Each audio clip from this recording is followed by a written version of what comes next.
Bro news எனக்கு இந்த வாய்ப்பு கொடுத்துருக்காங்க பேசுகிறதுக்கு, அவங்களுக்கு மிகுந்த நன்றி. எல்லோருக்கும் காலை வணக்கம். என் பேர் சார்ல்ஸ். நான் இப்போ ஜெயினர் பார்க்குக்கு வாக்கிங் வந்திருக்கேன். எனக்கு நண்பர் இந்த ஒரு வாய்ப்பை கொடுத்துருக்கார். இப்போ எலெக்ஷன் வரப்போகுது. எல்லா கட்சிகளும் மக்களை அவங்களுடைய சிறப்பம்சங்களை சொல்லி மக்களை பூஸ்ட் பண்ணிகிட்ருக்காங்க. என்னை பொறுத்த வரைக்கும் கடந்த 50-60 வருஷமாக அதிமுக திமுக ஆட்சி ரெண்டுமே மாறி மாறி ஆட்சி நடத்தியிருக்காங்க. இந்த ரெண்டு கட்சிகளுக்கும் எந்த ஒரு வித்தியாசமும் இல்லை.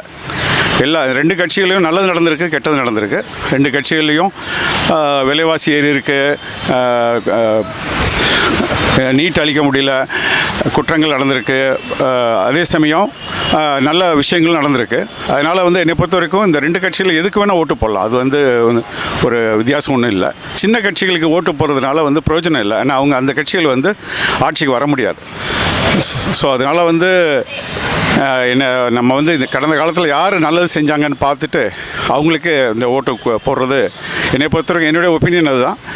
இனிமேல் உள்ள 5 வருஷம் எப்படி நடத்த போகிறாங்கிறத விட நன்றியாக ஒரு ஓட்டு போடுறதுக்காக தான் நான் எப்போவுமே அந்த மாதிரி தான் பண்ணுறேன். ஸோ இது என்னுடைய opinion. Thank you very much for this opportunity.